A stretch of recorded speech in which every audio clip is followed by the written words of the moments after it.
Hey, what's up everybody? In this video we're going to look over my Witchdoctor build where I'm using Creeping Death along with Haunt and Locust Swarm. So let's get right to the skills. My left click is Haunt with Poison Spirit. This was just changed in 2.1.2 to Poison. Everything else was cold before this. Now they finally put in a Poison for Haunt, which is great for these type of builds, for just for Poison builds. So this one was changed. Now it's Poison and haunted enemies take 20% more damage from all sources, so that's a great damage dealer for single targets, and also when you get enough of them off, it's great for multi-targets. Also, I have a secondary, Locust Swarm with Pestilence. I use Pestilence because it seems like Locust Swarm doesn't do that well when you do not use Pestilence. This has a 100% chance to jump to 2 additional nearby enemies instead of just 1-to-1, so it takes a while if you don't have this. So I love Pestilence because it'll poison everybody. So that's a great skill. That's one of my favorite skills in the entire game, just because how it works. I have Piranhas. These are the 3 main moves that I have. Piranhas with Zombie Piranhas, just for the AoE of it. I could use Piranado, but I don't really care for the longer cooldown. It works great for defensive, but for this I like how it spreads out and it's able to hit more than the area that it's at. I have Gargantuan with Big Stinker, just for the poison dot that it has, 45% weapon damage for all enemies that's nearby. Now I use Spirit Walk for defensive with Healing Journey, because you never know when you get walled or jailed. You could easily get out with Spirit Walk. Also, it'll give you 14% of your health once you activate it, so you get to run away for 2 hours, or you could also use it for moving quickly. And then finally I have Summon Zombie Dogs, Rabid Dogs, so that gives my dogs poison damage. So I'm only gonna have 3, but that's not too bad. Passive skills, pretty much all my passive skills are for the most part aimed towards mana regen, because Locust Swarm and Piranhas are going to use quite a bit of mana, so that's, I cast both of those, that's nearly half my mana. So I have Spiritual Attunement, that just increases my maximum mana and also regenerates mana faster. So let's see here, about 9.8 per second, almost 10 per second off of this regen. Rush of Essence, that gives Haunt mana over time, so essentially 10 mana over time. So with these two, once I cast Haunt, I got 20 mana back per second off of that. And then Grave Injustice, this is a big one for this build, because when you kill anything, you get mana and life back, and also reduces the cooldown of my Piranhas. So in just 8 deaths, well actually it only takes about 6 because the cooldown's pretty quick, I get to cast another Piranha, so that I could put Piranhas up all over the place. It costs quite a bit, but with all my skills, I do regen mana pretty fast. And then finally, Creeping Death. This is a big one for any dot build that you're using. Your Haunt, Locust Swarm, and damage amplification from Piranhas last almost forever. So you do have to put it up if you have a longer fight, Rift Guardians, everything like that. But overall, this is great, especially with like Haunt. It'll just keep jumping after an enemy dies. It'll jump and kill another one, and jump and kill another one. It won't ever go away. Well, sometime it will, but it's just nothing near where the 12 seconds and 8 seconds. So that saves on mana, and you don't really have to worry about recasting anything. So that's also one of my favorite. They just added this not too long ago, a couple patches ago. So anyway, let's get to the gear. For my one-handed weapon, I have the Gift of Celeria, just for straight up damage. It has poison damage already on it. You get an extra primary on the Gift of Celeria. I do have this one. Where is it? Right here. Mad Monarch Scepter. After killing 10 enemies, you release a Poison Nova that deals a huge amount of damage, 1400% weapon damage to poison enemies within 30 yards. So it releases a giant Poison Nova that essentially kills everything. But, call me crazy, I just don't like that. When I'm putting up dots on everybody, and then all of a sudden that'll wipe out when I cast dots, it'll wipe out enemies before Locust Swarm will get to them all. Then I gotta cast it again. So it's just, it kind of screws up my flow of how I like to play. So I just decided to use this. There is other weapons that I could use, but I'm just using this for the overall damage. I have Tasker and Theo for my gloves. Increase the attack speed of your pets by 40%. So that's only working with my Gargantuan and my zombie dogs. But here's the thing, I actually only have one zombie dog because I have Tall Man's Finger. Zombie dogs instead summon a single Gargantuan dog with more damage and health than all other dogs combined. So let's pull him out. And there he is. Boom. So he does about 11 million crits. He's pretty powerful, you know, and along with my Gargantuan, even though I only have two, it's not a bad deal. I do have some defense from the Huaj Brab. I try to pronounce that one. Anyway, this one slows enemies, so that's great.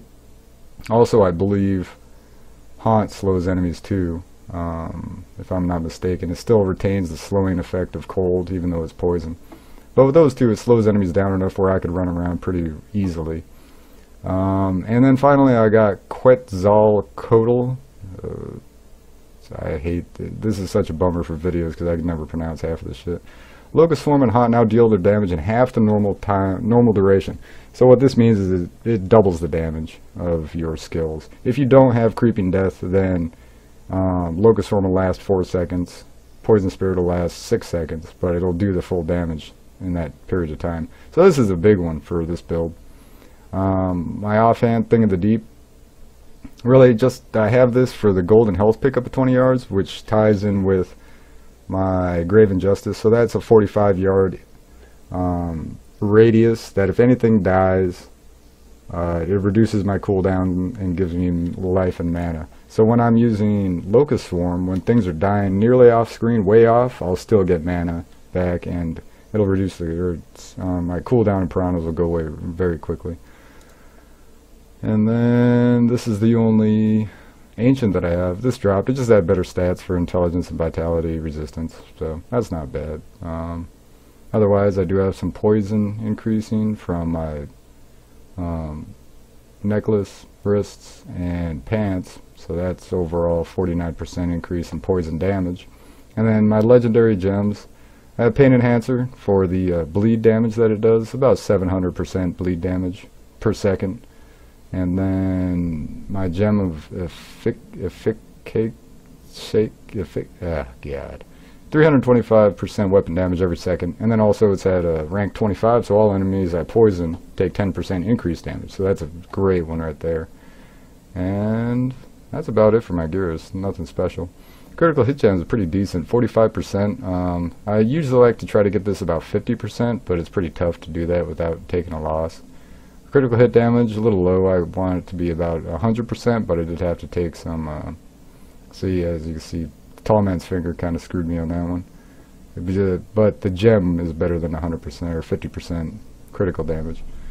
And then area damage, not too bad, just 15% extra from the shoulders, along with my Paragon, 50%.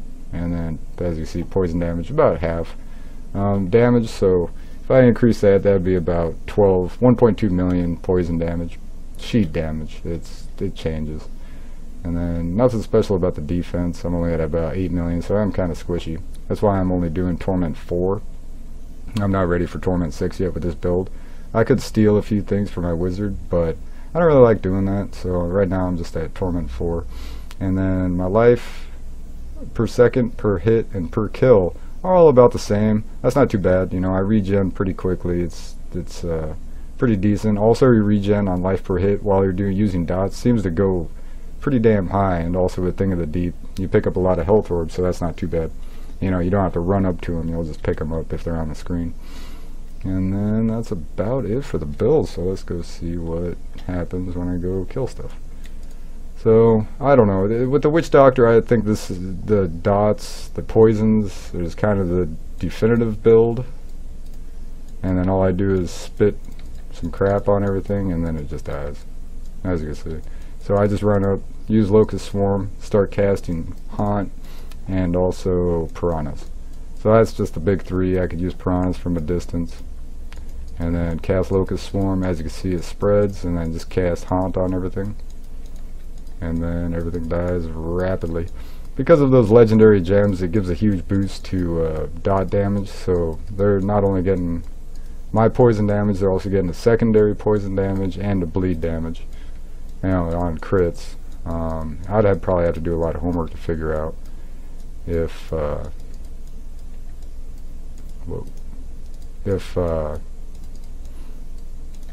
dots actually proc that bleed damage, but even if not, as you can see, my zombie dog, he'll start critting here pretty soon for 11 million, so that's not too bad. He's great for single target. Since this isn't the best single target build, it's more of a group because of the chance to do area of effect damage and everything like that. But it still is very good once you have both of these up along with the piranha debuff. It will kill enemies pretty quick, and then you can just run around, not worry about it. You don't have to be anywhere near them. Just don't be too far away on certain rift bosses, or else it will stop the damage. I believe they changed that so you can't just run away until they die. But just a pretty easy build. It seems kind of I don't know, how would you say it? Autopilot. You know, you just cast a few times and watch everything die. But of course, I've seen other people running around with super builds that, you know, they're just so powerful, you just hit one button and just everything is dead, no matter what it is. So, as you can see, if I got stuck there, I would have used my Spirit Walk. And since everything dies, you can see that I always have piranhas up whenever I want it. And then that does enough damage on its own to kill weaker enemies. So, and when I use this for farming on Torment 1, I just essentially, if I could keep up with the locust swarm, it'll kill everything in the path, and it'll just keep chaining. One cast will keep chaining. Nope. Had to use it there.